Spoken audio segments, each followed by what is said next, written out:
read to me the nameplate? Judge Eboni K Williams. So the only thing that matters in this particular courtroom is how I see it. I am from North Carolina by way of Louisiana with some West Coast cool and a New York edge. Do we have a problem, ma'am? No, I don't, Your Honor. Equal justice is all about the most important values of our country: freedom, integrity, and those are the things that I'm striving for. Ma'am, you run your household, this man gets to run his. I decided to become an attorney and pursue the law. I wanted to be a voice for the voiceless. This court cannot hold this woman accountable. People from all sectors of life, black, white, purple, gay, straight, queer, and that's what equal justice with Judge Eboni K Williams is all about.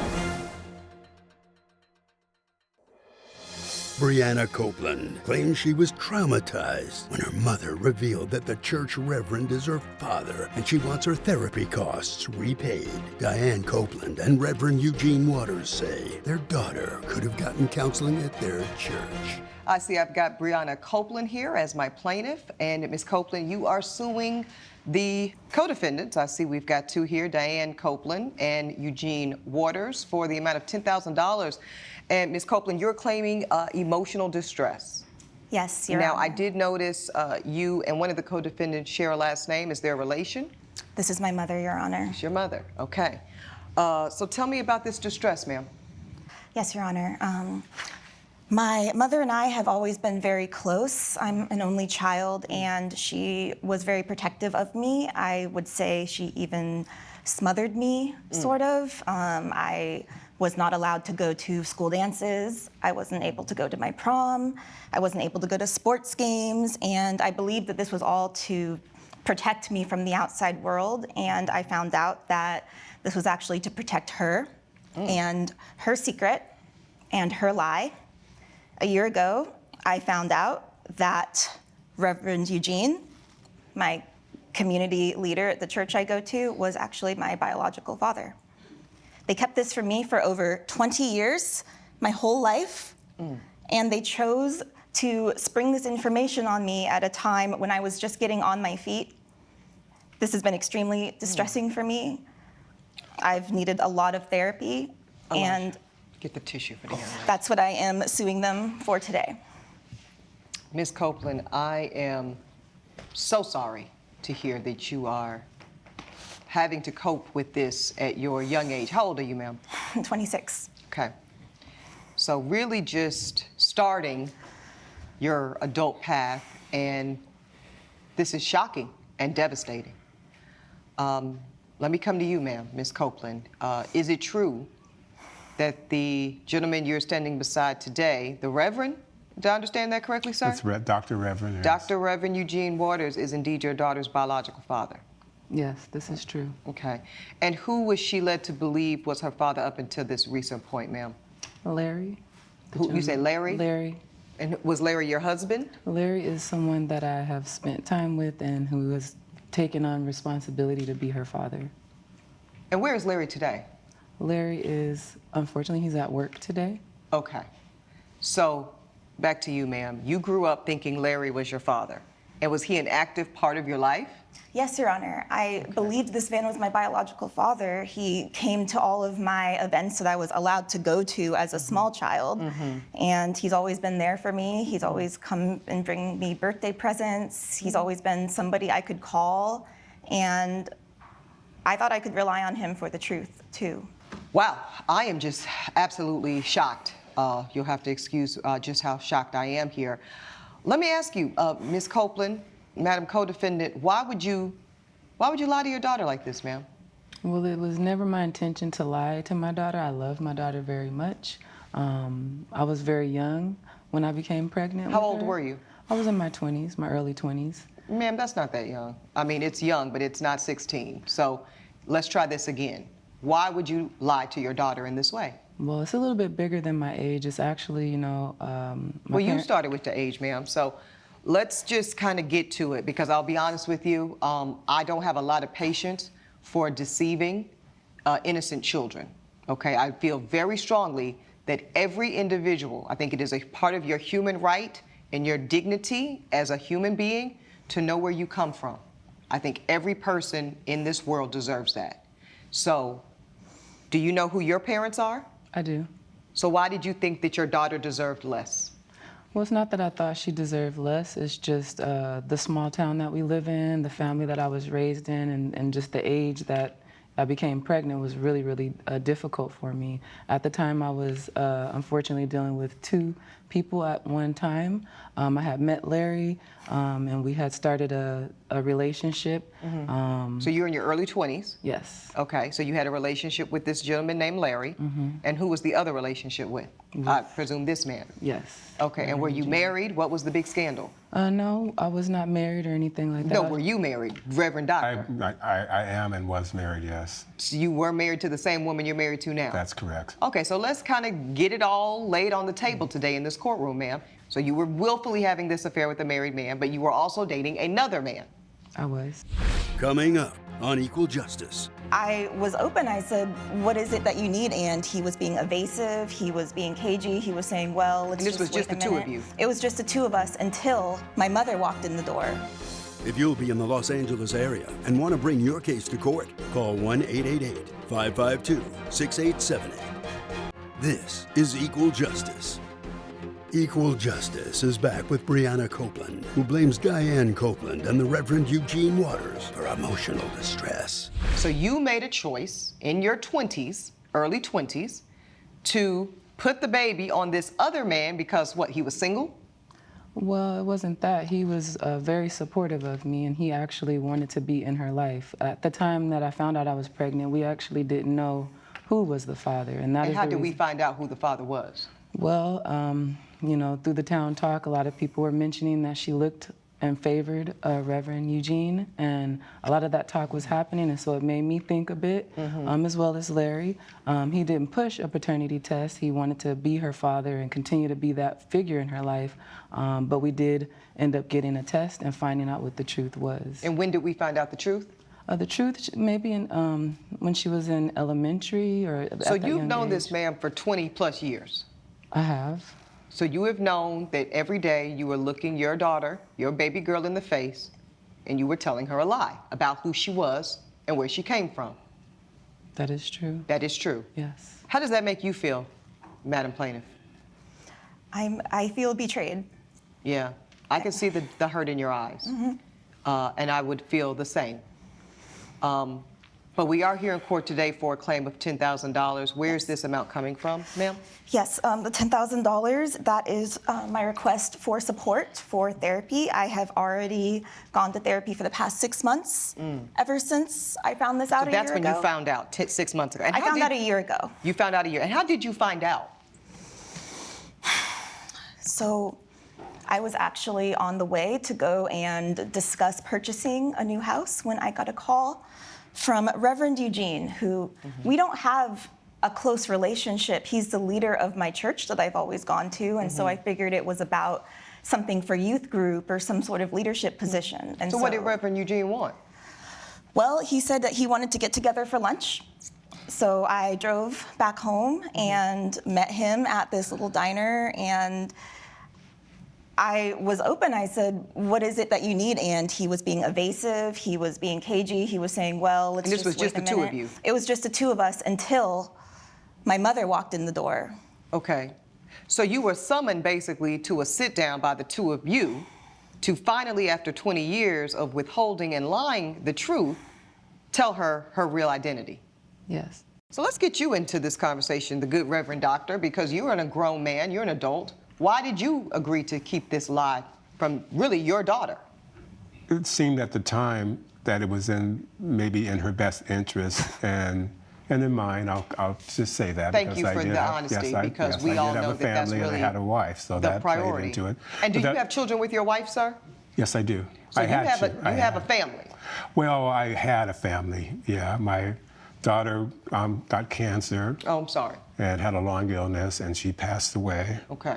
And my Never knew it son, was a my few sister. years. So, right, but you know this young lady through the church, but you didn't know it was your sister. So you never even got to have a relationship with her. My God, this just goes from bad to worse, sir. Okay, so your daughter passed. That's very Right. tragic. And I had a son, and a few years later, he was riding his motorcycle without a helmet, stupidly. Spent some time in the hospital, and he also passed away. Oh, my goodness. So you've Sorry. lost all your other children. Yes, I have, ma'am. And so Miss Copeland here is She's your my last remaining daughter. child. Yes, my last child. Oh my gosh, this is just unbelievable. So at 26 years old, you're finding out for the first time, ma'am, that this indeed is your father. And how does it make you feel to know that they've known almost your entire life? It makes me feel like my entire life has been based off of a lie. My mother always raised me to be honest and to tell the truth. That was something she instilled in me. Sure. And to find out that she lied to my face for all of these years, I'm disgusted, frankly. I don't know if our relationship can ever be the same again. And what is your relationship with, is it Frank, the man that raised you? Larry. Larry, yes. Our relationship is still good. He has moved away, but we still talk. Okay. It's been a little fractured since all of this has gone on, but he did assure me that this entire lie was all my mother's idea. He wanted to tell me the truth, and she would not let him. This is really, really, really, really tragic. Ma'am, do you have some receipts around the therapy that Yes, you're Your Honor. asking to be reimbursed for? Please give the Yes. whole folder, please, ma'am, to Elijah. Thank you. Your Honor, there was a lot going on at that time. You know, he was pursuing to become a reverend of the church. I didn't want to interfere with his reputation in the church, and She didn't deserve it, ma'am. Look at her. I agree with you, and I never meant to hurt my daughter. I love her very, very much. And nobody's questioning the love you have for your daughter. I do believe that. But in your choices, and yours as well, Reverend Doctor, y'all have really impacted this young lady. And I have to tell you something. As a person myself who did not know my own paternal identity until I was 38 years old, it affects our self-worth. It affects how we feel in terms of being legitimate or illegitimate. And I can guarantee you your daughter is going to be processing all of this, your choices and yours, sir, for years to come. Coming up on Equal Justice. I couldn't deal with all of this. I needed some time to just sit, but it was a new job. I had just started only a month in, and And so this unpinned your whole world. everything. This is Equal Justice. Equal Justice is back with Brianna Copeland, who blames Diane Copeland and the Reverend Eugene Waters for emotional distress. You were saying to me, ma'am, that you were about to buy a house Yes. when all of this happened. Did you end up being able to buy that house? No, I ended up losing my job. Oh, I couldn't deal with all of this. I needed some time to just sit, but it was a new job. I had just started only a month in, and and so this unpinned your whole world. everything. Yeah. So I'm looking at therapy bills.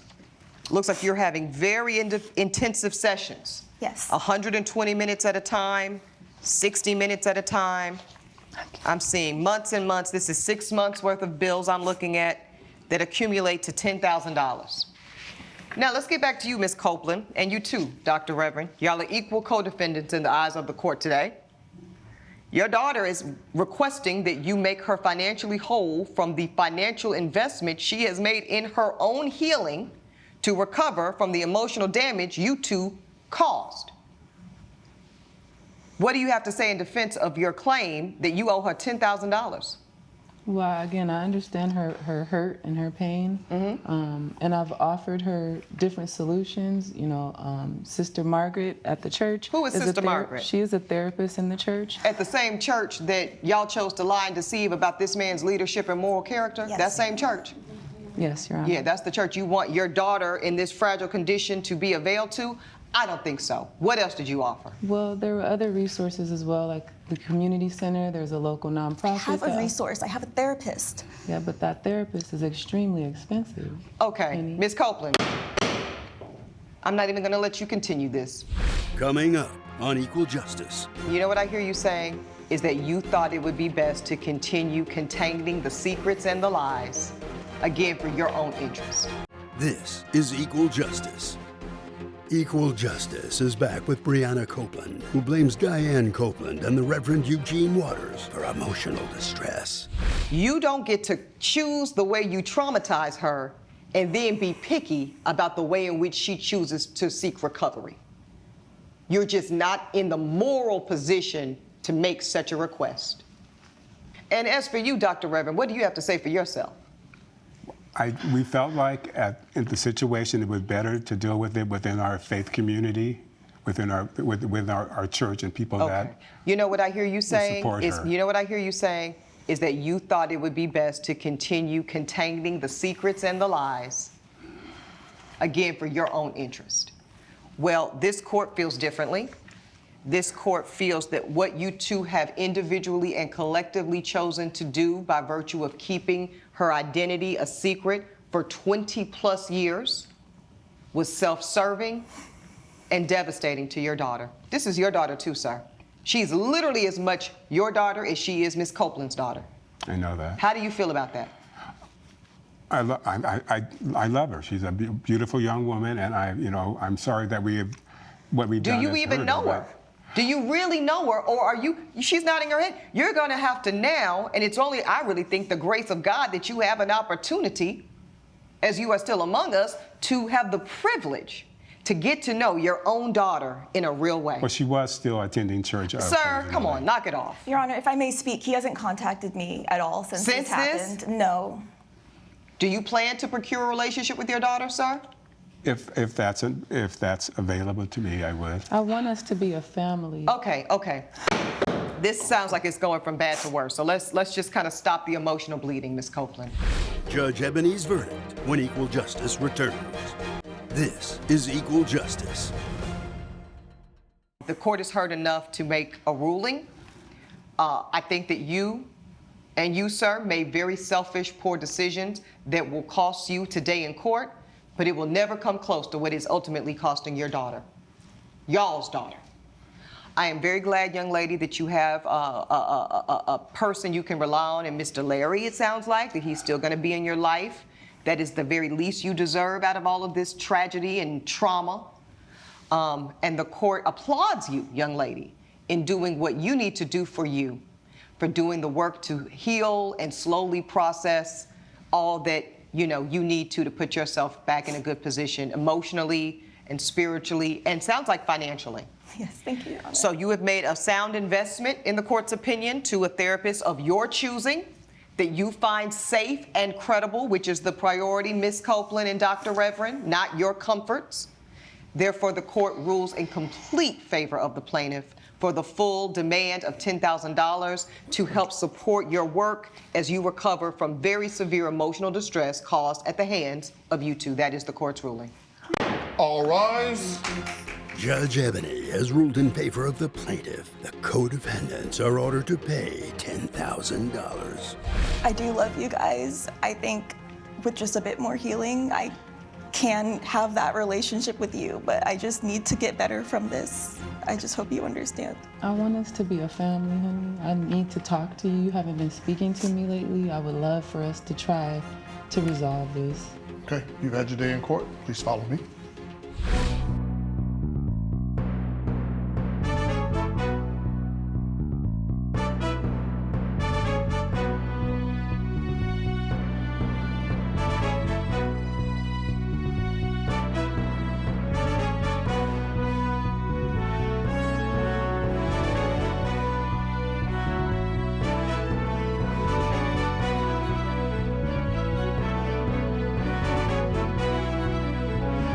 This has been a production of Allen Media Group.